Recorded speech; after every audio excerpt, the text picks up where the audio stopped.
Un saludo cordial a todos los amigos y seguidores de Post La Verdad. Sean ustedes bienvenidos a este nuevo episodio podcast de Post La Verdad de hoy miércoles 24 de noviembre. Son ya las 5 en punto, transmitiendo desde la ciudad de Bogotá en Colombia, en una tarde muy lluviosa y con un invitado muy especial el día de hoy. Así que iniciamos este episodio podcast especial con una muy buena canción que yo creo que a más de uno le recordará a la implicada, a la que pusieron en evidencia por haber cometido un plagio.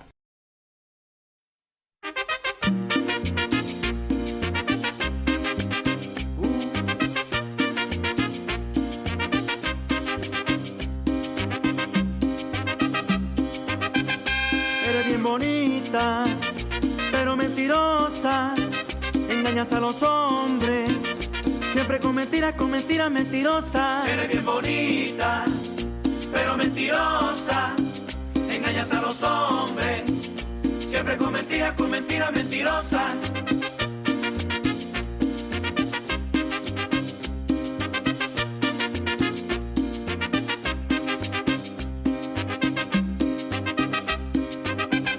Dices te quiero mi amor, dices te amo con loca pasión, pero no lo dices con buena intención, porque tú no tienes corazón. Dices te quiero mi amor, dices te amo con loca pasión, pero no lo dices con buena intención, porque tú no tienes corazón.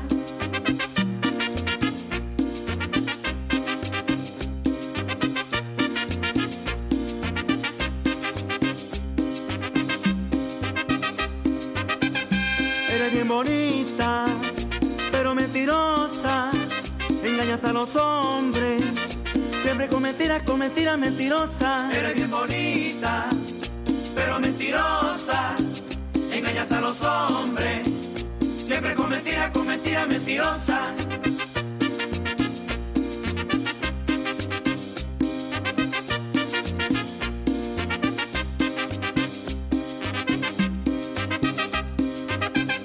Dices te quiero mi amor, dices te amo con loca pasión, pero no lo dices con buena intención, porque tú no tienes corazón. Dices te quiero mi amor, dices te amo con loca pasión, pero no lo dices con buena intención, porque tú no tienes corazón.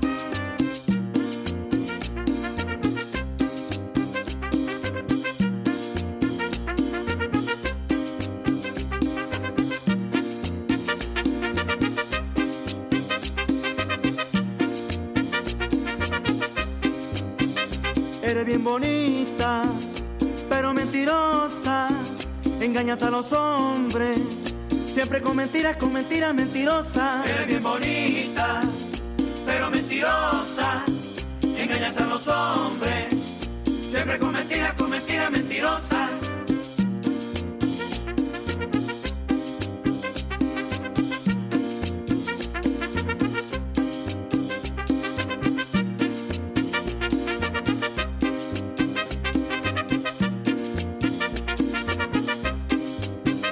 Dices te quiero mi amor, dices te amo con loca pasión, pero no lo dices con buena intención, porque tú no tienes corazón. Dices te quiero mi amor, dices te amo con loca pasión, pero no lo dices con buena intención, porque tú no tienes corazón.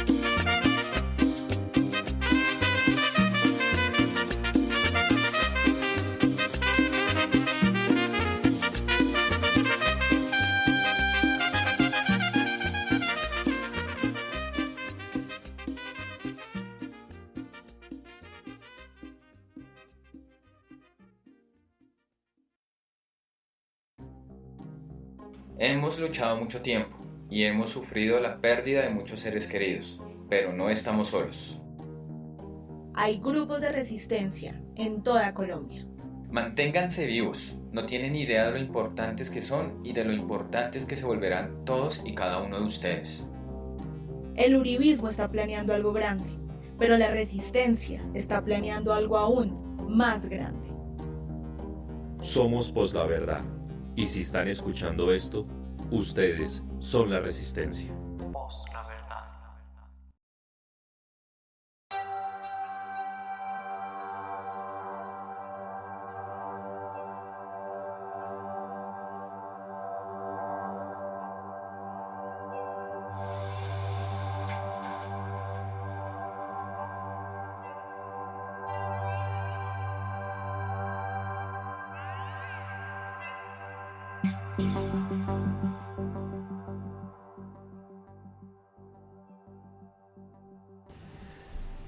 Y estaba sonando la canción Mentirosa de Nelson Enríquez. Canción navideña, aprovechando que ya estamos en noviembre, porque desde noviembre la música y diciembre en el podcast de Poslaverdad. Como ya saben ustedes, este podcast de Poslaverdad se emite en vivo y en directo desde las 5 de la tarde en Spreaker. Y nos pueden escuchar también en diferido en todas las plataformas de podcasting en la que ustedes prefieran: Apple Podcast, Google Podcast, Spotify, Deezer, Amazon Music, YouTube, TuneIn Radio y muchas otras más. Si nos escuchan en vivo, nos pueden dejar sus comentarios, preguntas, saludos y demás, como Sergio Llanes, que dice: va a estar bueno el programa y no tiene corazón, bonita pero mentirosa. Ahí está don Sergio Llanes, muchísimas gracias. Y doña Jen también, que se conecta, dice: buenas tardes, muchísimas gracias. Bueno, ya saben, estamos acá en este podcast especial que tenemos el día de hoy. Toda la información del podcast está ahí en el enlace, en la descripción de este episodio podcast, en donde está el enlace del grupo en Telegram, los enlaces nuestros de Patreon y PayPal por si nos quieren apoyar, y el de tu tienda informática. Y también hay un enlace adicional que hemos colocado al inicio de la descripción, que es la de www.plagios.org. ¿Y por qué? Pues porque tenemos aquí otra vez de nuevo a Mateo de Grupos Plagiosos. Mateo, bienvenido a este episodio podcast de Poslaverdad. Buenas tardes, Andrés, también a Javier y a Diana, el equipo de Poslaverdad. Muchas gracias por la invitación. Bueno, Mateo, muchísimas gracias a usted por sacar parte de su tiempo. Yo sé que ha tenido una agenda muy movida, se ha vuelto una agenda muy mediática, pero nos ha sacado un tiempito. Yo sé que también siempre los de Grupos Plagiosos nos están escuchando aquí en el podcast de Poslaverdad, leemos sus comentarios, estamos muy pendientes de ustedes. Y también quiero decir que Javier Ruiz les manda un saludo muy especial, un abrazo desde la distancia. Él le hubiera gustado mucho haber estado en este episodio podcast, pero lamentablemente por compromisos laborales no ha podido acompañarnos, pero sé que él nos está escuchando ahí donde quiera que esté, y si lo dejan y si no lo regañan, él nos está escuchando y está pendiente de este programa. Y bueno, entremos en materia, Mateo. Para quienes no sepan quiénes son, ¿qué es eso? Eso que aparece en Twitter a veces por ahí, con pantallazos, con imágenes, con información. ¿Qué es el @plagiosos? ¿Qué es el grupo Plagiosos? Bueno, plagiosos, pues hay digamos como dos acepciones, ¿no? Comúnmente plagiosos también nos denominan plagio SOS. Las dos acepciones son válidas, pero nosotros nos sentimos más cómodos, más de barrio con plagiosos. Pero igual, nos es válido cualquiera de las dos denominaciones.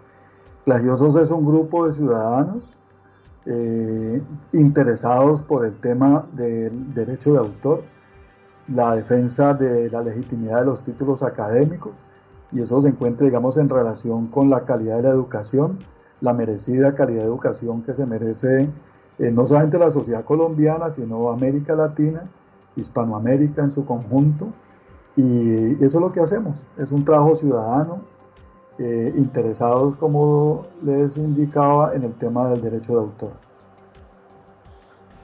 A mí me gusta algo de el perfil en Twitter de @plagiosos. Ya saben, el Twitter está tanto en el título de este episodio podcast como en la descripción, ahí lo pueden encontrar. Me gusta la imagen de portada que ustedes tienen. Y es una persona esforzándose, trasnochándose, porque es una imagen de noche y se ve la luna, las estrellas, con un café caliente. Me imagino que ese debe ser un café bien cargado de alguien que se está esforzando, se está trasnochando por elaborar un material de estudio, por elaborar un material de investigación, ¿no? Desarrollando, presumo yo que es una tesis, que es un trabajo importante, y por ahí hay un bichito que tiene un diploma y que tiene un birrete. Ese bichito es como una pulguita ahí, ¿no? Y lo está desangrando. ¿Qué nos puede decir esa imagen de portada?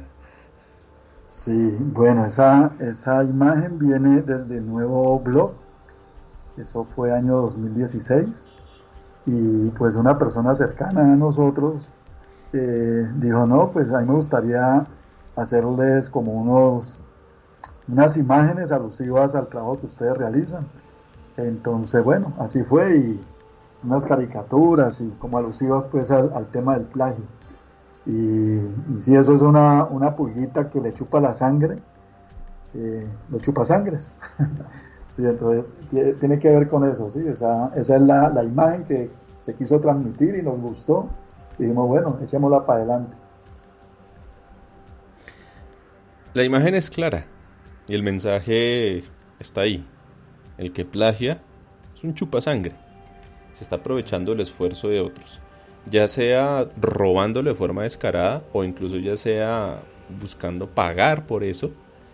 Y es que lo que ha sucedido con la honorable presidenta de la Cámara de Representantes, la doctora Jennifer Arias, parece que no solo cometió plagio, sino que ya pagó y mandó a hacer la tesis. Pero bueno, ¿cómo detecta el grupo plagioso? ¿Cómo llega en el radar de ustedes lo sucedido con la tesis de la presidenta de la Cámara de Representantes, Jennifer Arias?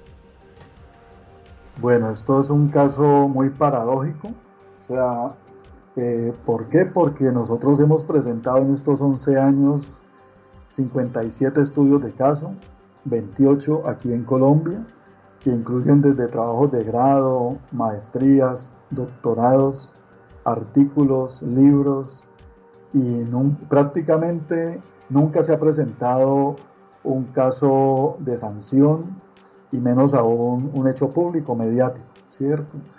Entonces lo que ha predominado, a pesar de las pruebas, a pesar de seguir el conducto regular de enviar las denuncias perfectamente documentadas, lo que ha prevalecido no solamente es la impunidad, con la cual ya prácticamente contamos con ella, sino con la negación a aceptar, a recibir las denuncias, y por supuesto también el silencio mediático, el silencio de los representantes de estudiantes, sino su complicidad, el silencio de los docentes universitarios y sus representantes, sino su complicidad, el silencio de los rectores y los rectores universitarios, sino su silencio, también su impunidad.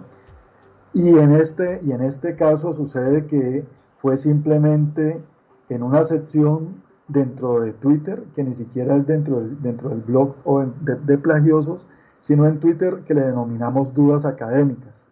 En dudas académicas realmente no presentamos plagios propiamente dichos, sino simplemente la particularidad de no encontrar trabajos de grado, tesis, doctorales en bibliotecas o repositorios que indican que en el programa académico es obligatorio la publicación, ¿cierto?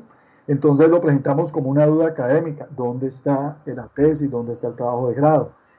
A final del mes de junio nos llegó una información que daba cuenta de que no se encontraba en ninguna parte de la biblioteca el trabajo de grado de Jennifer Arias. En ese momento no teníamos noticia de la compañera de trabajo de grado. Y entonces, bueno, buscamos efectivamente en la biblioteca, en el catálogo público, buscamos en el catálogo de medio físico, en la biblioteca digital, y por ninguna parte aparecía ningún tipo de publicación, a pesar que en la facultad de Fitri, de allí de la Universidad del Externado, indica en ese programa que los 5 puntos que otorgan para el trabajo de grado puede ser o un artículo científico publicado en revista indexada, o un trabajo de investigación denominado trabajo de grado propiamente dicho. No encontramos nada y eso nos pareció muy extraño. Luego revisamos también el trabajo de grado, o sea, en el pregrado en la Universidad de los Andes, y encontramos que aparece el trabajo de grado en la Facultad de Ingeniería, en la biblioteca, pero aparece sin libre acceso, ¿sí? con la ya recurrente expresión de que no circula, es decir, lo tienen en formato en microfichas y no circula. Entonces eso nos pareció ya además sospechoso, y entonces dijimos, bueno, es posible que aquí se presente un caso. Y entonces a inicio del mes de julio enviamos o pusimos unos mensajes en Twitter haciendo la pregunta que dónde estaba el trabajo de grado de Jennifer Arias. Y no hubo ningún tipo de respuesta. Al final de ese mes fuimos informados que se encontraba en una plataforma que es Prezi, y bueno, ahí lo encontramos y observamos que tenía el mismo título del mencionado en el LinkedIn de ella. Entonces dijimos, entonces esta es la tesis, este es el trabajo de grado en la Universidad del Externado. Además coincidía con el año de publicación, año 2016, que es el mismo año que figura en su hoja de vida. Entonces dijimos, este es el trabajo de grado. Y en un par de horas, eso no demoró mucho tiempo, esas 11 páginas que aparecen allí o aparecían allí, las revisamos y encontramos en esas 2 horas 3 documentos que habían sido copiados sin cita en ese trabajo de grado. Entonces, a final de ese mes de julio, empezamos a tuitear anunciando el hallazgo, ¿sí? Y a pesar de que arrobamos a las directivas de la Universidad del Externado finales del mes de julio, y también a Jennifer Arias, no hubo ningún tipo de respuesta, ni de medios de comunicación, ni de periodistas, ni de la Universidad del Externado, sus dirigentes y su comunidad académica, y Jennifer lo que hizo fue que nos bloqueó, ¿sí? Entonces, bueno, como ya estamos acostumbrados al bloqueo y a ignorar nuestros trinos, pues de todas maneras seguimos como insistiendo en la pregunta, ¿no? Ya así pasó el mes de agosto, y en el mes de septiembre, al final del mes de septiembre, en Pluralidad Z, nos cedieron un espacio para presentar los hallazgos y las preguntas con respecto a la idoneidad de ese título y si esos hallazgos eran verdad o no, ¿sí? Entonces lo que hicimos fue pues esperar a ver qué sucedía. Ese link lo compartimos también arrobado a las directivas de la Universidad del Externado y Jennifer, y silencio total. Entonces, bueno, como repito, ya nosotros estamos acostumbrados a ser ignorados a pesar de las pruebas, a pesar de los argumentos. Simplemente eso se quedó allí. Pasó un mes y ya desde El Espectador Juan Miguel accedió a investigar el caso, y él profundizó la investigación, se dirigió a los directivos de la Universidad del Externado, entró en contacto también con Jennifer y no sé si también con Lady Largo, y preguntó pues acerca de los contenidos, acerca de cómo se obtuvo ese título. Entonces él insistió con la Universidad del Externado, y creo que con Jennifer también, para poder recibir ese trabajo de grado y poderlo, digamos, como revisar, y en su investigación periodística poder, digamos, como sentar una opinión. Hubo, digamos, como una dilación, que sí, que se la vamos a mandar, que espere, que no la encontramos, etcétera. El hecho es de que él nunca la recibió. Y el 31 de octubre él presentó en el periódico pues un informe de su investigación, más lo que había encontrado en Twitter, que nosotros habíamos también, digamos, publicado allí o exhibido allí. Entonces, con esa nota, en un fin de semana, con esa nota periodística, y que fue muy importante porque se hizo mediática y viral, logró que la Universidad del Externado se pronunciara, ¿sí? Cosa que no había sucedido desde el mes de julio, que nosotros habíamos manifestado, digamos, como la preocupación, y habíamos presentado la pregunta académica, que puede ser resuelta de una manera muy sencilla, ¿sí? O sea, es un tema que la ciudadanía, el conjunto de la ciudadanía, y más aún la comunidad académica, se debe de preguntar: ¿dónde están los trabajos de grado, no solamente de la clase política, sino de los profesionales que tienen una responsabilidad con su comunidad, con la sociedad? Es necesario pues que eso sea conocido, pero se convirtió en un misterio, ¿no? O sea, como si un trabajo de grado fuese algo excepcional, pues una cosa completamente misteriosa, medieval, oculta, sombría, cuando debe ser algo de susodicho, pues de libre acceso, ¿sí? Porque para eso en el siglo XXI se tienen, digamos, los repositorios, existen los links que vinculan las bibliotecas entre sí, que hacen muy fácil el acceso a la información, a las publicaciones académicas y a esos logros universitarios que son una conquista del conocimiento, el resultado de un trabajo denodado y que debe dar, digamos, una satisfacción no solamente a las personas que reciben el título, sino a la comunidad académica que se enriquece mediante la democratización del conocimiento, la circulación de las publicaciones. Eso se volvió un misterio, ¿sí?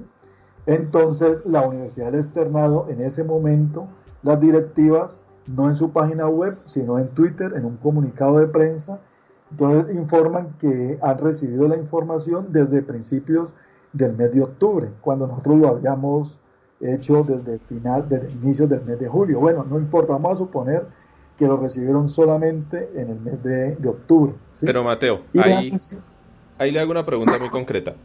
¿La Universidad del Externado se ha comunicado alguna vez con ustedes? No. ¿En torno a esto? Nosotros no somos merecedores de tanto detalle. No, por supuesto que no. O sea que la Universidad del Externado hizo caso omiso de toda la información, de todo lo que ustedes estaban adelantando, de las consultas que ustedes le hacían, y si no hubiera sido por el tema ni siquiera de pluralidad Z, sino más bien del espectador y que esto se volviera mediático, fue que ellos entraron a actuar.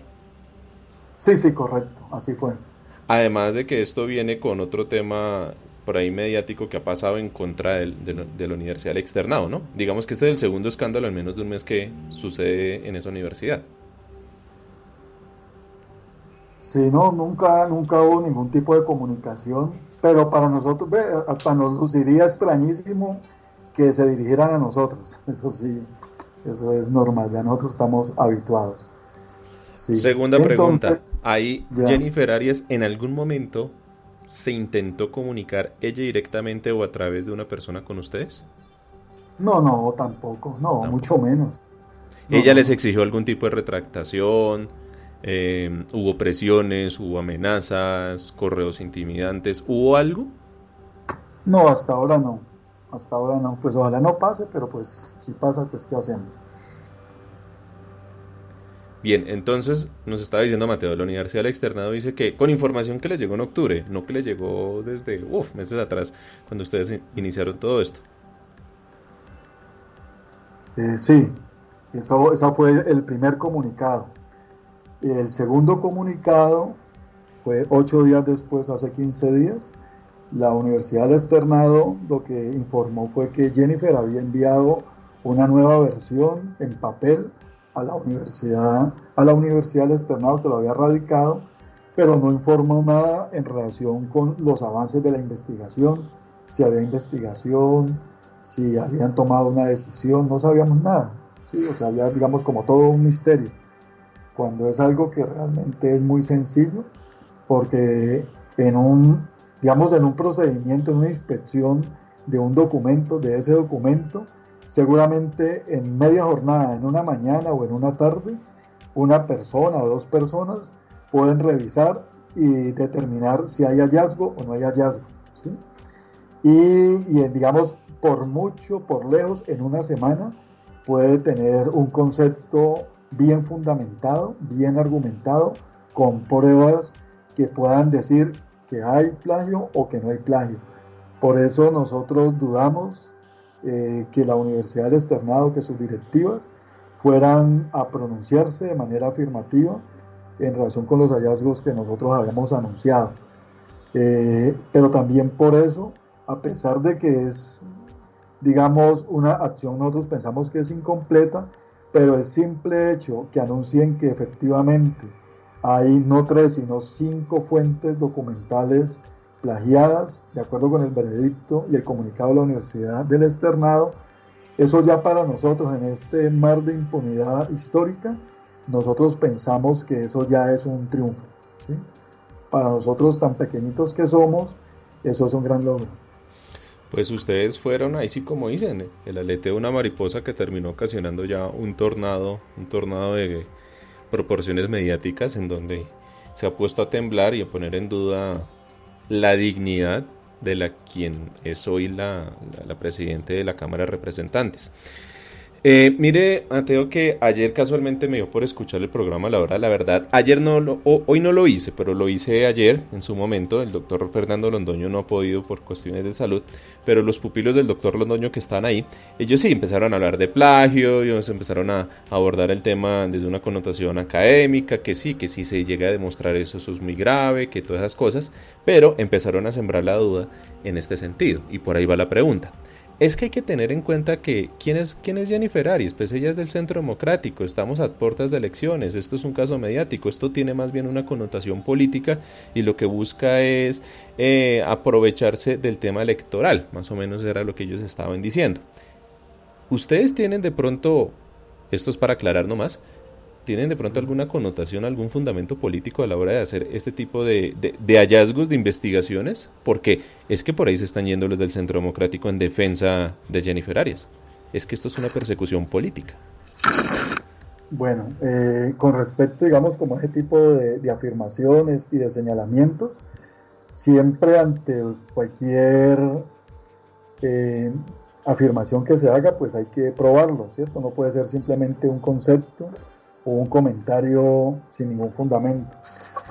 Si ustedes revisan, cualquier persona revisa nuestro Twitter, puede observar que esas preguntas, esa duda académica, empezó a inicios del mes de julio, ¿cierto? Eso por un lado. Lo otro es que no es la única duda académica que hemos presentado. Hemos presentado, yo creo que cerca de una docena de dudas académicas, si no más. Eso por lo siguiente. De dudas académicas y no solo con gente de cierto espectro político, sino de diferentes espectros políticos, por decirlo así. Sí, claro. Y porque además cualquier ciudadano que ha pasado, digamos, por el mundo académico y que genera una publicación, es decir, que se viste de autor, está supeditado o supeditada a la revisión, al escrutinio académico, ¿sí?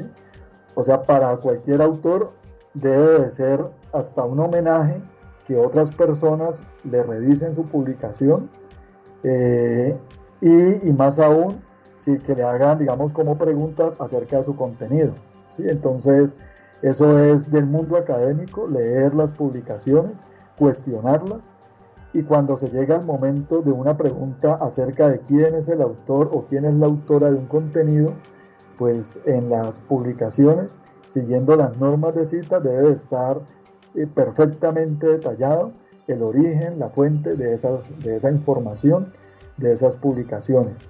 Entonces, si fuese una persecución política, pues nosotros no teníamos ni noticia quién era la señora, la entera verdad. Al menos yo no tenía ni idea quién era la señora. Y lo otro es que es una pregunta válida en cualquier momento, siendo ella funcionaria pública o siendo una profesional que se desempeñe en cualquier área del conocimiento. Una de las paradojas con este caso, y vuelvo, digamos, como a una de las afirmaciones del inicio de la entrevista, es que de los 57 estudios de caso que están perfectamente documentados, que están con todas las pruebas aportadas, a pesar de haberlos enviado a las instituciones donde se publicaron o quienes la editaron y a los órganos de control, y que nunca recibieron ningún tipo de atención, en este caso fue por la presión de la ciudadanía, o sea, vía las redes sociales, y luego también, por supuesto, con la nota periodística o con la investigación periodística del espectador, ¿sí? O sea, donde no se mueva la ciudadanía en las redes sociales y que llegue, digamos, como a interesar a medios de comunicación, pues seguramente seguiríamos haciendo la pregunta como en el mes de julio, ¿cierto? Entonces, hace, digamos, como parte, digamos, como de la revolución tecnológica de este siglo, que por medio de las redes sociales, de la interacción ciudadana, que es legítima, que es necesaria, que es saludable para la democracia, se ha llegado, digamos, como a una pregunta acerca de la legitimidad de un título académico de una política, independientemente de qué partido sea o qué tendencia tenga. Nosotros, si tenemos la información, hacemos la pregunta o hacemos la denuncia, porque si hoy están en un partido y mañana se pasan a otro, entonces no podríamos estar jugando con eso. Simplemente nos basamos en información documental que sea veraz, la investigamos con todo el rigor que nos sea posible y siempre hacemos alusión al posible plagio, ¿sí? O sea, ¿por qué? Porque pues esperamos que realmente la institucionalidad tenga la capacidad de abrir las investigaciones correspondientes y determinar, de acuerdo pues con las reglas del juego de la investigación disciplinaria, académica o la que corresponda, que lleguen a ese hallazgo. Nosotros hacemos la investigación periodística y lanzamos las preguntas a la comunidad académica y a la sociedad. Eso es lo que nosotros hacemos. Eso es claro. De hecho, lo que ustedes hacen, el rigor como lo hacen, podría ser equiparable a lo que es un informe pericial. Al fin y al cabo, un informe pericial lo que hace es reunir una información, analizarla, emitir un concepto. Ya serán las autoridades pertinentes, como dicen ustedes, a través de la institucionalidad, las que determinen, por ejemplo, el hecho el grado de responsabilidad en este caso de Jennifer Arias. Y ahí va la otra defensa que ella está alegando. O sea, primero era que esto era una persecución política. Segundo, que solo Dios podrá juzgarla. ¿Dios tiene alguna potestad, facultad para analizar y juzgar el tema de los plagios en Colombia? ¿O esto sencillamente lo hace un comité, lo hace la respectiva universidad, lo hace la fiscalía, porque al fin y al cabo es un plagio, el plagio es un delito, ¿no? ¿Qué se podría decir frente a eso? O sea, ustedes que pusieron en evidencia a Jennifer Arias, que ella saliera hoy en el Congreso de la República a decir que solo Dios puede juzgarla, ¿qué? Bueno, pues en la Constitución Política de Colombia, de acuerdo, digamos, como con la forma en que está estructurado el Estado y los distintos órganos de control, lo que le corresponde realmente, pues no sé si sea a Dios o a una diosa hacer, digamos, como emitir allí un juicio.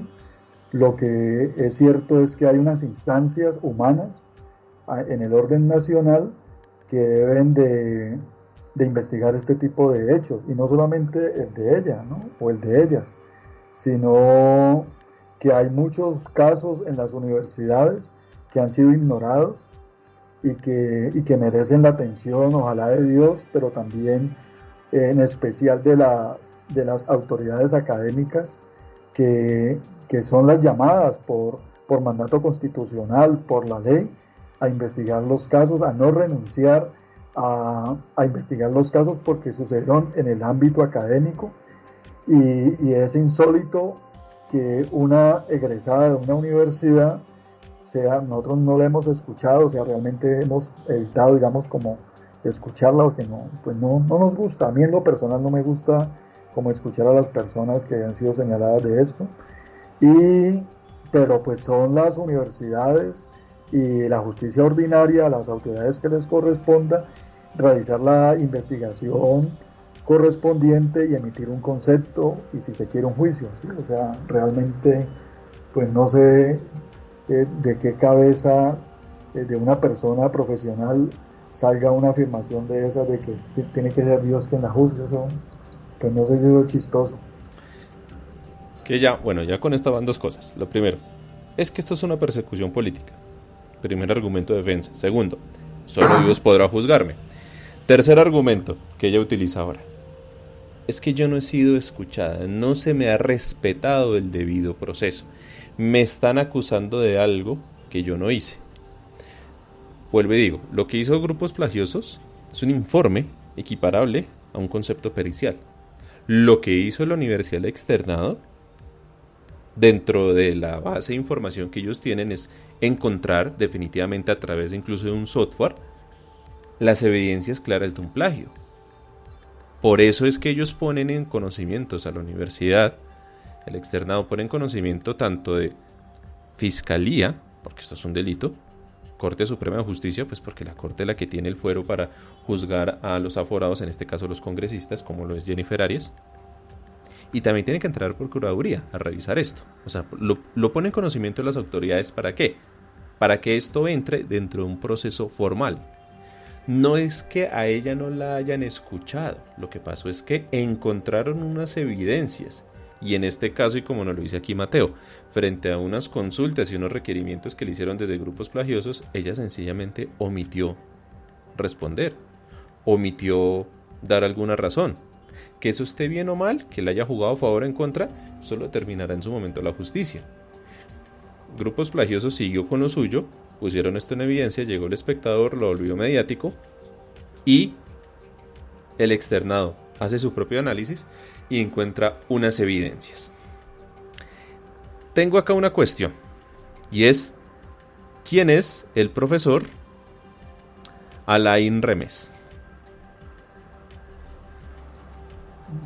Bueno, es el autor a principios de este siglo de uno de los artículos, de los cuales encontramos varios párrafos, creo que 3 o 4, que fueron copiados sin cita en la presentación de Prezi que encontramos publicada en el año 2016, que encontramos en la red informática, ¿sí?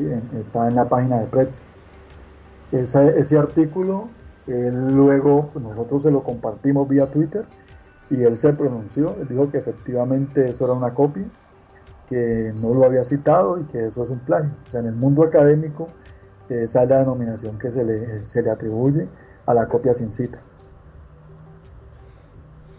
De hecho, él, aquí mirando Blue Radio, que es en donde encontré la nota, él les agradece a ustedes. Y ya podríamos estar hablando de una víctima. Entonces, sí, claro, bueno, presunta víctima, o sea, manejémoslo en ese término procesal. Presunta víctima porque va a ser un juez el que determine el grado de culpabilidad que pueda tener Jennifer Arias y compañía. Aquí ya con esto hay un motivo suficiente para que este profesor, quien muy amablemente les agradece a ustedes, a Mateo y compañía de grupos plagiosos, el profesor Alain Remes, instaure las acciones judiciales pertinentes. Porque ustedes lo pusieron sobre aviso que lo estaban plagiando.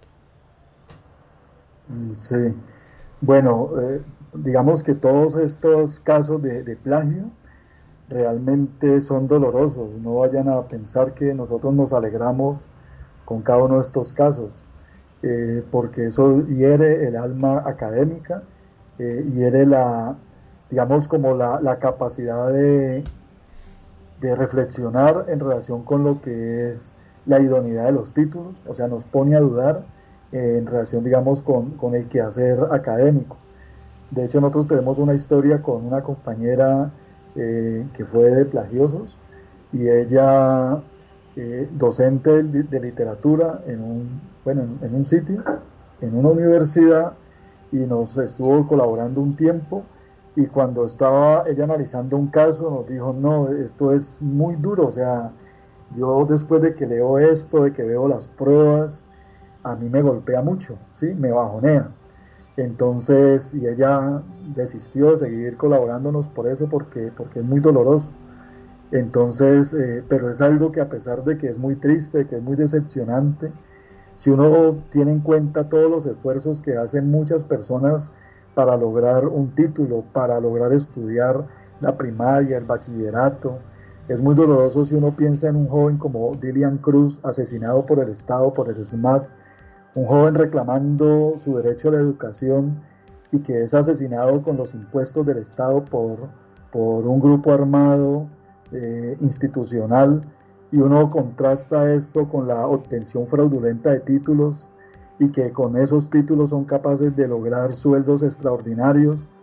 Eso es muy doloroso, o sea, eso es sobrecogedor, ¿sí? Entonces, ese tipo de situación de injusticia, de abusos y de burla de la comunidad académica, porque el plagio es una burla, es poder mostrar y demostrar que se pueden burlar de los procesos institucionales de control de calidad, de los evaluadores, de los directores, si no es que son cómplices y entonces se juntan unos con otros, unas con otras, y logran títulos mientras la población, los jóvenes, son asesinados, son masacrados, les extirpan sus ojos, los asesinan, las violan, etc. O sea, si uno contrasta toda esa situación, nos encontramos con un cuestionamiento ético al quehacer académico, y a la conducta institucional. Por eso, a pesar de que nosotros ya estamos acostumbrados a ser ignorados, nosotros y las denuncias que hacemos por parte de los rectores académicos,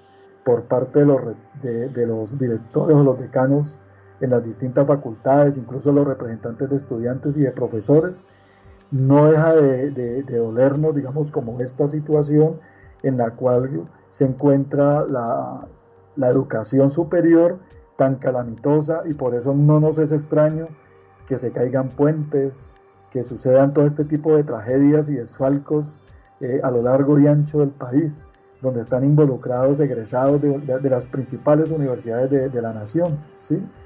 Entonces, ese contraste es muy doloroso, o sea, no solamente el plagio por sí mismo, sino todas las implicaciones que rodean ese mundo de apariencia y ese mundo superficial donde solamente se pretende obtener un título y con el título obtener un reconocimiento social, político y mejorar los ingresos económicos. Entonces, por supuesto que a una persona de la clase política le merece la vigilancia del conjunto de la ciudadanía, le merece la vigilancia en especial de la comunidad académica, y no se deben de sorprender que los estudiantes, los profesores, les pidan cuentas de sus publicaciones, les pidan cuentas de sus logros académicos. O sea, bajo ninguna circunstancia tiene que estar esas publicaciones ocultas en las bibliotecas, y eso hoy en día es muy habitual.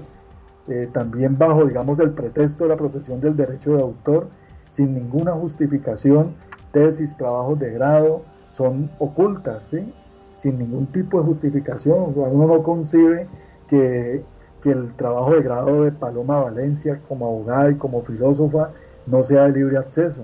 De hecho, el trabajo de grado de filosofía no aparece en ninguna parte reportado, pero ella tiene el título de filósofa. Igual sucede con esta periodista, ay, ya se me olvidó, del Espectador, ella, la periodista. Catalina de Por Dios. Catalina Ruiz Navarro, ¿sí? O sea, que una vez detectado el plagio y denunciado, la universidad lo pasó a consulta restringida. Sí, es una cosa loca, una cosa insólita, ¿sí? Que en lugar de abrir las investigaciones que corresponden, lo que hacen es esconder. Entonces la pregunta es, a lo largo y ancho del país, en las distintas bibliotecas y repositorios, ¿cuántas tesis y trabajos de grado se encuentran bajo esas figuras que las ocultan, que niegan el acceso y que muy posiblemente se trata de un título obtenido de manera fraudulenta con una publicación que se encuentra oculta? Esa es una pregunta académica que hay que hacer y que es necesario de manera directa cuestionar a las autoridades académicas, al Ministerio de Educación, a la Procuraduría General, a la comunidad académica. Se tiene que pellizcar, ¿sí? Y tienen que reflexionar y tienen que sentar una postura de tal manera que todo ese tipo de situaciones sean superadas, y eso hay que hacerlo, ¿sí? Nosotros hacemos un gran esfuerzo, ustedes no saben la cantidad de horas que le dedicamos a esto, los sacrificios personales, profesionales y demás, pero esto es algo que lo tiene que hacer el conjunto de la sociedad, y eso nos aliviaría también el trabajo a nosotros. Si grupos de investigación autónomos en las universidades se dedican a hacer algo similar al que nosotros hacemos, generaría un debate académico y pondría, digamos, sobre la palestra un tema que es absolutamente necesario, que es imprescindible para la salud de la academia. ¿Sí? Es lo que nosotros pensamos con respecto, digamos, como a este tipo de situaciones que es tan dolorosa, ¿sí? Porque es muy triste uno encontrar que una persona, Jennifer Arias, se titula como ingeniera en la Universidad de los Andes y el trabajo de grado no es de acceso, y luego el trabajo de maestría resulta ya con afirmación pericial de la Universidad del Externado, con la afirmación de que es un plagio, no es un presunto sino un plagio, ¿sí? Y lo dicen ya con datos, dicen son 5 fuentes documentales que fueron plagiadas. Con evidencia de software. Con evidencia. Eso es muy triste. Es decir, ¿qué puede sentir en este momento la familia de Dilian Cruz, un joven asesinado por el SMAT, que se le negó el derecho a la educación y también el derecho a la vida? Si uno contrasta eso y todos los jóvenes a los que le sacaron los ojos, es decir, toda esa tragedia que hemos vivido año por año, si lo cruzamos, lo contrastamos con la obtención fraudulenta de títulos y una persona ganándose 30 y tantos millones de pesos, ¿sí? Eso es una cosa muy dolorosa en una sociedad que se dice democrática, ¿sí? Y que fue gracias, digamos, como a la presión de las redes sociales y a la presión del periodista, del espectador, de Juan Miguel, que fue posible que la universidad se dignara a abrir esa investigación, a realizar esa investigación y ordenar ese peritaje.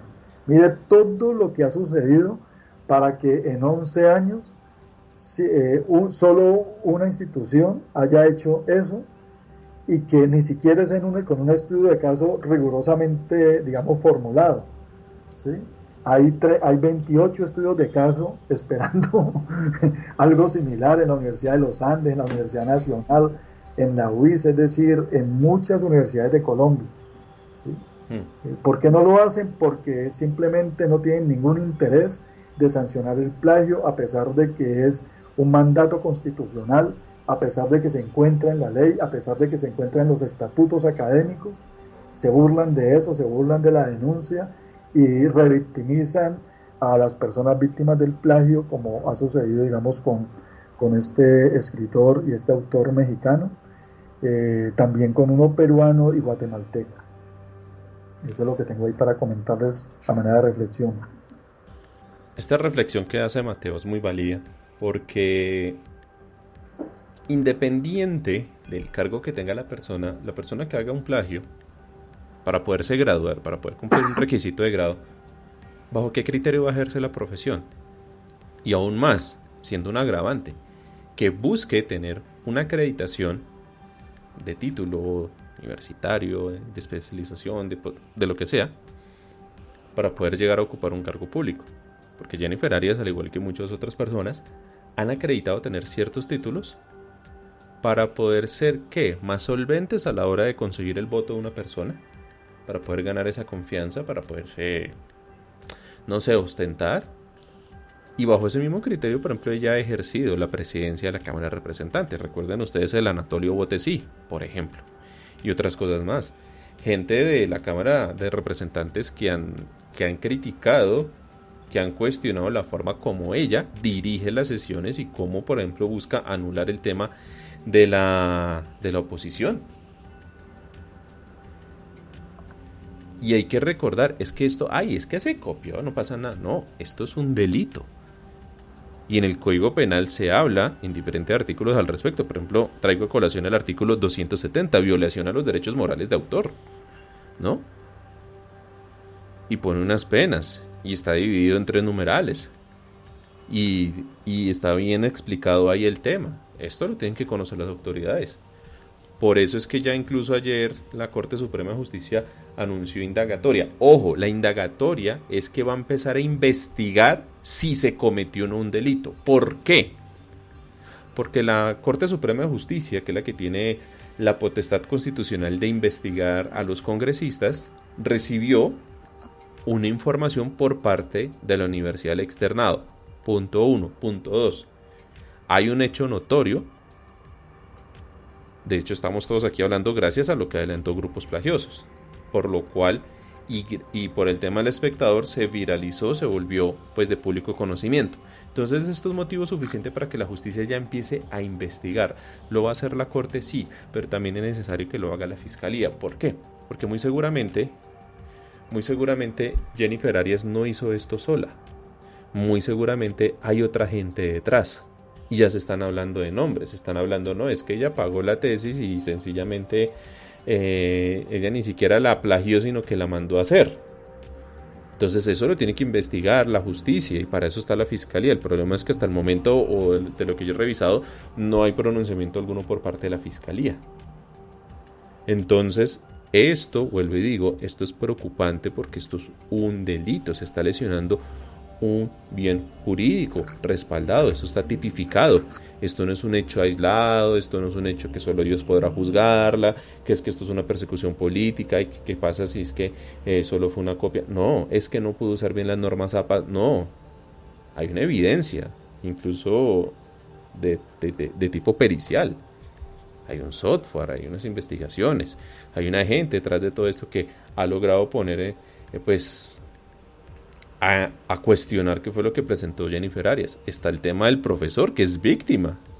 Este profesor, Alain Remes, es víctima y agradece que pongan en evidencia esto, y él va a tener todo el derecho de iniciar las acciones judiciales que bien le corresponda, incluso de pedir un tema de reparación a nivel monetario, a nivel moral. ¿Por qué no? Está en todo su derecho. Sencillamente, y como nos lo estaba diciendo Mateo, el tema del plagio, esto es equiparable a un robo. Esto es venir a robar. Es como si usted hubiera hecho un trabajo, usted lo ofrece, lo pone para que todo el mundo lo pueda ver, lo pueda admirar, lo pueda usar si quiere, y llega otra persona y se lo lleva y empieza a sacarle uso y fruto a eso. Esto es el plagio. Eso es lo que está pasando, y no se puede normalizar. No podemos normalizar que un tipo como Peñalosa dijera que tiene un doctorado cuando en realidad no lo tenía. Esto no se puede normalizar, que una persona diga que tiene un título cuando no lo tiene, o que presentó una tesis cuando así no fue, o que sencillamente por ser periodista egresada, por ejemplo, de la Sergio Arboleda, mande a hacer el trabajo y haga echar al profesor, si quiere, al que le niegue, por ejemplo, que le pase el trabajo de grado, que eso es un caso que yo conocí particularmente. O sea, son cosas de esas que uno realmente ve con asombro, como por el afán de un título fácil, haciendo a un lado el esfuerzo, imponiendo una concepción más bien monetaria u otras, sencillamente hacen fraude, hacen trampa. Se vuelven esa pulguita como la que escribíamos al inicio de este episodio podcast, la que está en la portada de @plagiosos. Se vuelven esa pulguita que empieza a desangrar a quienes sí trabajan honestamente, a quienes sí lo hacen de forma correcta, a quienes sí se esfuerzan, porque el esfuerzo mental es igual de valioso como el esfuerzo físico, así algunos piensen que no, y cómo sencillamente se roban algo que no les pertenece. Mateo, siendo ya las 5:53, yo sé que hay más temas para hablar y otras cosas más, quiero leer unos comentarios. Doña Jen dice: qué buen trabajo hacen, muchas gracias, máster de plagiosos. Famo dice: buenas y muchas gracias a la labor de los invitados. Don Álvaro @Interceptor 718 en el grupo en Telegram dice: amigos, pues la verdad, buenas tardes. Muchísimas gracias a don Álvaro por estar acá. En Twitter también por acá nos han escrito. H. Rodríguez en la cuenta @ser Rodríguez dice: hoy va a estar bueno el programa con plagiosos y el análisis del tema del plagio. Muchísimas gracias. Bueno, a todos ustedes, a todas las personas que están acá con nosotros. Sergio Llanes dice: aquí hace una pregunta, Mateo. ¿Cuántos más cometiendo el delito de plagio y en plena impunidad? Me dejó frío el comentario de Paloma Valencia, la filósofa, y Catalina Navarro, que le comprobaron plagio, pero la volvieron confidencial. Vaya, un pobre patinchado como uno y haga trampa, mínimo cárcel.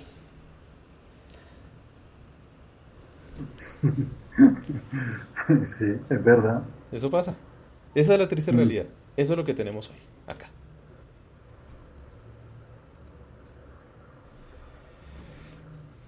Mateo, ¿algo más para decir? ¿Una última reflexión? O si le parece bien... no, espere, que yo tengo acá un audio.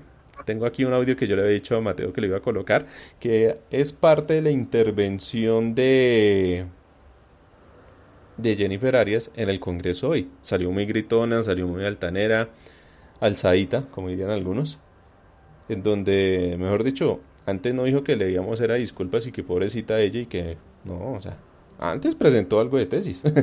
Vamos a poner un momentico el audio de Jennifer Arias y ya volvemos. Me he enterado de todo a través de comunicados de prensa, de redes sociales y de medios de comunicación. Y así como ustedes dicen que nosotros debemos ser una muestra de ética, también debemos ser una muestra de cumplir las leyes.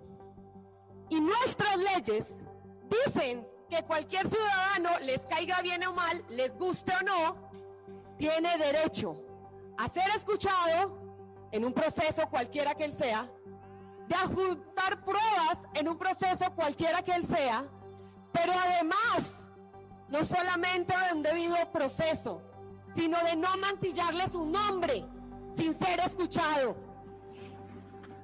Y mi nombre, así como al de mi compañera de tesis, fue mancillado sin ni siquiera tener derecho a ser oído. ¿Eso les parece a ustedes justo? ¿Ético? ¿Y por eso me van a decir a mí que renuncie? ¿Sí? ¿Les parece justo? Yo sé que ustedes no me quieren por ser de Centro Democrático, porque ustedes son oposición, es normal. Pero no es justo, tampoco ético, y mucho menos legal, que se diga que hay un dictamen sin ni siquiera oír a la persona que se está acusando. No, se hace. Y la universidad no debía haber mancillado a sí misma. ¿Que por qué carajo le pedimos la renuncia? ¿Que por qué le hablamos de ética? Y ustedes escucharon el tono. Estaba brava. ¿Ella tendría que renunciar? ¿Esto sería motivo suficiente para una renuncia, Mateo? Desde su perspectiva, desde su experiencia. Bueno, nosotros cuando empezamos con el grupo Plagiosos y que empezamos, digamos, como a tener noticias, a tener conocimiento de otros casos en distintos lugares del mundo, nos llamó mucho la atención unos casos en Alemania, donde fueron capaces las universidades, incluso ministros en pleno ejercicio, como Karl Gutenberg, que era ministro de Defensa, que no es cualquier ministerio, y que fueron capaces de despojarlo del título él en todo su ejercicio. También allá fue una plataforma anónima en ese momento quien denunció el caso. Un medio periodístico entrevistó al director de esa tesis y él dijo sí, que efectivamente esas pruebas que ya eran públicas daban cuenta de la existencia de plagio. La comunidad académica se movilizó, no solamente se pronunció, sino que se movilizó, se dirigieron al Ministerio de Defensa en una marcha ciudadana, académica, rechazando y repudiando la práctica del plagio en cabeza de un ministro en ejercicio. En ese caso, de Karl Gutenberg, que es una dinastía, una familia muy reconocida en Alemania, y la universidad citó al entonces ministro de Defensa y le solicitó que se presentara en compañía, en presencia de un abogado, porque tenían pruebas fehacientes que necesitaban comunicarle. El ministro entró a la universidad con título y salió de la universidad con el título suspendido, ¿sí? Luego ya se desarrolló toda la investigación disciplinaria al interior de la universidad y él fue despojado del título. Se realizó la investigación a pesar de que el título había sido obtenido muchos años antes.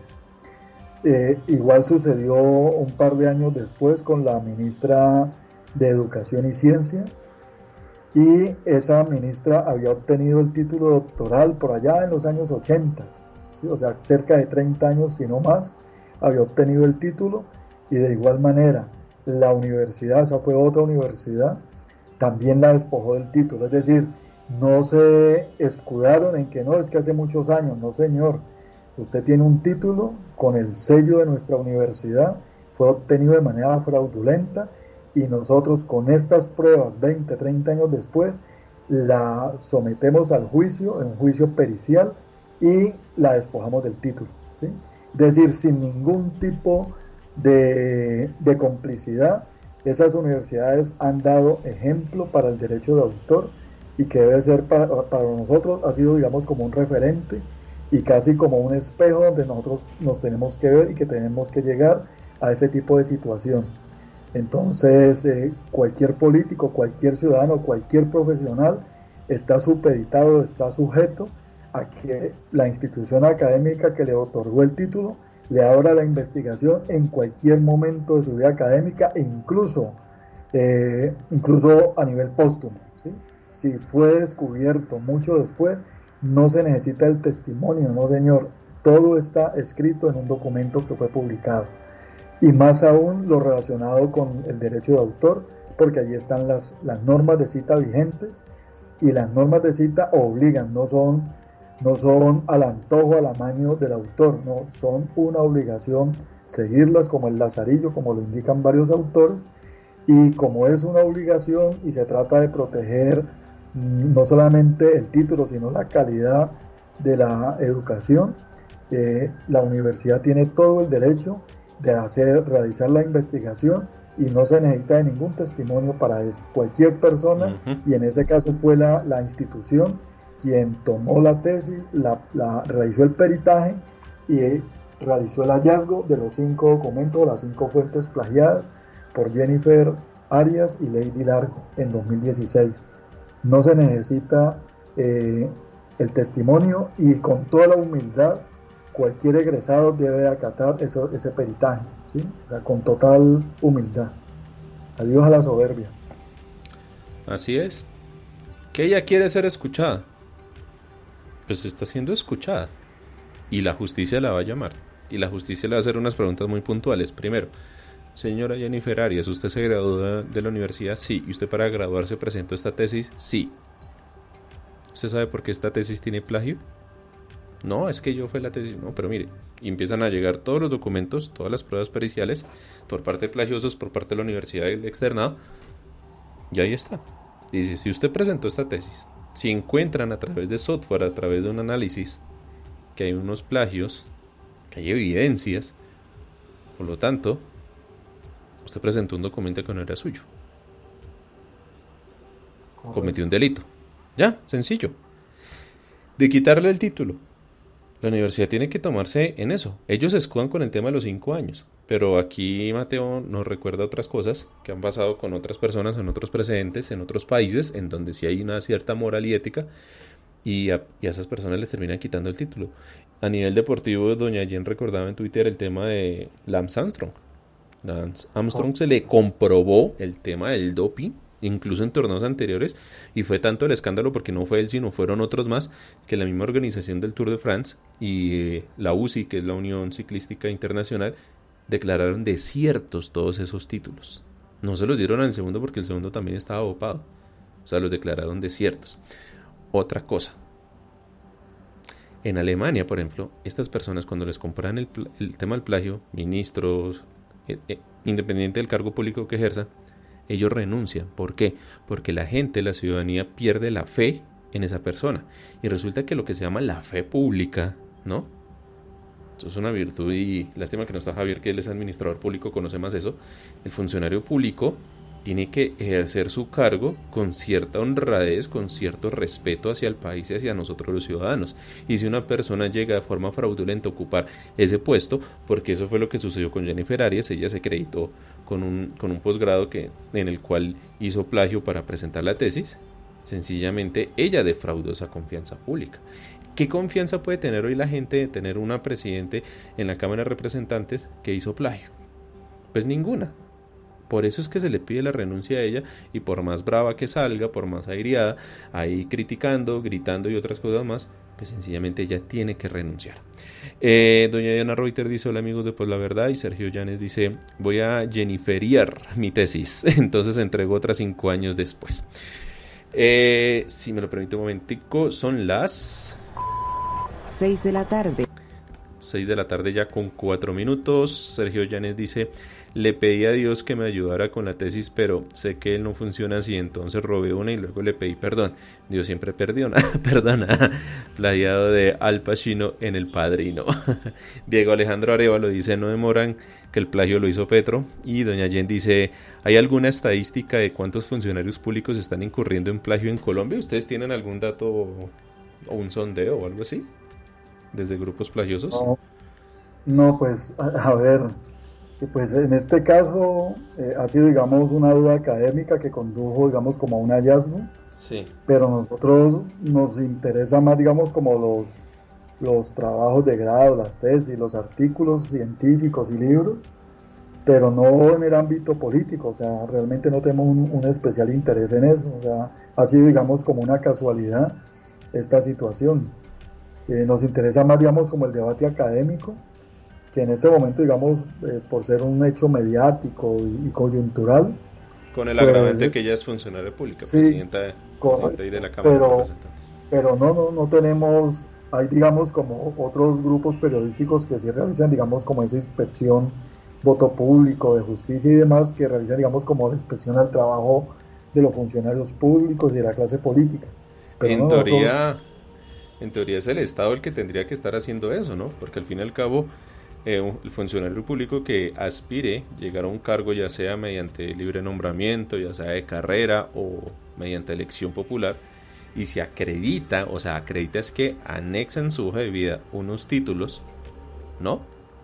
Y con cuáles hizo las publicaciones de esos títulos, y resulta que son plagio, pues es que la misma función pública tiene que investigar toda esa información que le llega a los funcionarios. Eso lo hacen en otros países. Aquí en Colombia como que creo que existe la oficina, pero realmente no hace nada. Sí, es que nosotros realmente como sociedad tenemos una institucionalidad muy frágil, muy débil, muy sobornable, muy frágil. Entonces, un derecho como el derecho de autor prácticamente está pintado en la pared, pues en un país con tantos asesinatos, desaparecidos, 6.402 almas de jóvenes asesinados, eso es una herida muy profunda en una sociedad. Entonces uno se pone a pensar qué importancia va a tener para una comunidad campesina, para una sociedad marginal, el derecho de autor, ¿no? Pues no tienen ni siquiera la noticia de ese derecho. Y la comunidad académica guarda silencio. Para nosotros fue muy triste cuando Juliana Ramírez de Noticias 1 presentó la denuncia del plagio en la tesis doctoral del ministro de Vivienda Jonathan Malagón, y la comunidad académica de la Universidad del Externado, la Universidad de los Andes, la Universidad Nacional, donde ha sido y es profesor, de donde son egresados los estudiantes que de manera confabulada, concertada con él, lograron 4 trabajos de maestría y una tesis doctoral, la de él, en la Universidad de Tilburg, y esa comunidad académica guarda silencio. Esos representantes, Jennifer Pedraza, Alejandro Palacios, guardan silencio, un silencio cómplice. Entonces uno se pone a pensar si para la comunidad académica el derecho de autor, la legitimidad de los títulos no tiene ninguna importancia, no tiene ningún valor. ¿Qué puede pensar de esto un vigilante que en este momento está entrando a turno en un edificio donde su vida cotidiana no está relacionada con el conocimiento, o un albañil, o una señora que trabaja en una galería vendiendo alimentos? ¿Sí? O sea, no tiene ninguna importancia, no tienen ni siquiera el conocimiento que eso existe, ¿sí? Y cómo se relaciona su vida cotidiana con profesionales que de manera mediocre y fraudulenta obtienen títulos y luego saquean el erario y roban aquí, roban allá una y otra vez, y mandan los dineros a paraísos fiscales. Entonces tenemos todo este caos en una democracia de apariencias simulada. Entonces esos órganos de control fingen funcionar, pero realmente no pasa nada. Nosotros, como hemos indicado, 28 estudios de caso en instituciones de aquí de Colombia los hemos enviado, los hemos remitido una y otra vez, y simplemente ignoran las pruebas, ignoran las denuncias. Ahí está el caso de el ahora candidato a la presidencia, Alejandro Gaviria Uribe, el rector de la Universidad de los Andes, que se dio el lujo de ignorar 3 denuncias documentales repetidas una y otra vez, el envío en Twitter, y el tipo guardó silencio o ha guardado silencio, y a pesar de que son de público conocimiento, ningún periodista de los medios masivos se atreve a preguntarle cuál es su responsabilidad por la impunidad, por el plagio en la Universidad de los Andes en los 2 años que usted estuvo allí como rector. ¿Cuál es su responsabilidad? ¿Por qué el silencio de los medios de comunicación de la misma Universidad de los Andes? ¿Por qué el silencio de los representantes de estudiantes de la Universidad de los Andes en sus distintas facultades? ¿Por qué el silencio de los representantes y de los profesores de la Universidad de los Andes frente a este tipo de situación? Es que no les importa que los materiales de consulta de estudio sean un fraude, sean un engaño. No les importa que esas tesis fraudulentas concertadas con su propio director se encuentran ocultas en la misma universidad, ¿sí? Es decir, ni los directores de la biblioteca, ni el rector, ni la decana, o sea, todos guardan silencio, ¿sí? Entonces, los órganos de control a nivel de las universidades guardan silencio y son cómplices. Pero también el Ministerio de Educación, la Procuraduría General de la Nación, la Fiscalía General de la Nación. Entonces hay un mar de complicidad que es inaceptable. En una democracia, así sea de apariencia, eso es una burla, ¿sí? Entonces la comunidad académica realmente se tiene que pellizcar. Este esfuerzo que nosotros hacemos, que tiene un costo humano, personal y profesional para nosotros enorme, tiene que dar frutos en algún momento, y la comunidad académica se tiene que erguir y tiene que reclamar la dignidad, tienen que actuar de tal manera que pongan, que llamen a juicio a sus directivos, que llamen a juicio a sus docentes, a los decanos. Esto no puede suceder. Una sociedad no puede progresar ni mejorar su calidad de vida si esto no cambia. No puede ser que los jóvenes sigan siendo asesinados por las fuerzas del Estado en las calles en medio de las protestas, ¿verdad? Eso no puede suceder. Y la sociedad tiene que, desde los vigilantes, las amas de casa, tienen que protestar por este tipo de conductas de la comunidad académica y de los directivos académicos, los unos por plagiar, los otros por ser cómplices y por la impunidad, ¿sí? No quiero decir más. No, Mateo, muchas gracias de verdad por su tiempo, por estar acá con nosotros, por compartir este tipo de reflexiones, porque son justas, son necesarias, vienen no solo de usted, sino un grupo de personas que iniciaron una investigación minuciosa que puso en evidencia, por ejemplo, que la presidenta de la Cámara de Representantes hizo plagio, cometió fraude, engañó, se robó algo que no era de ella y lo hizo pasar como original, como si hubiera venido de ella misma. Doña Jen dice, de hecho, uno de los documentos que se deben examinar, que se deben anexar, es el certificado de antecedentes de la carrera, es decir, solo si fue sometido a un proceso se sabría. Abogados e ingenieros, por ejemplo, con el tema de los funcionarios públicos, cuando acreditan su hoja de vida de carácter académico a la hora de aspirar a tener un cargo en el sector público.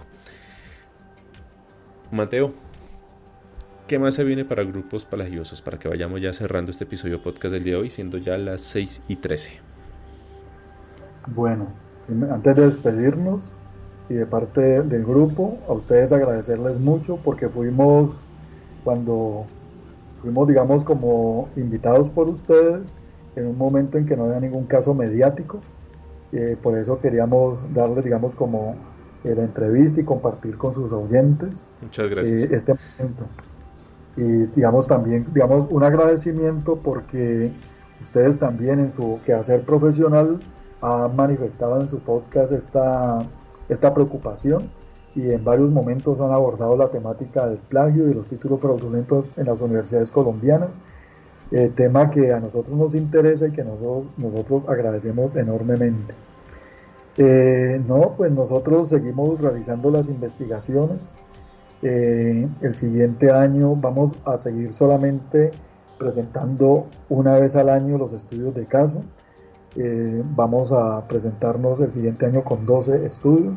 No hay ningún político allí de por medio, o sea que no tenemos una primicia en eso. No, como les decía, no ha sido, digamos, como nuestro interés especial, pero sí, digamos, publicaciones de aquí de Colombia, de España y de México.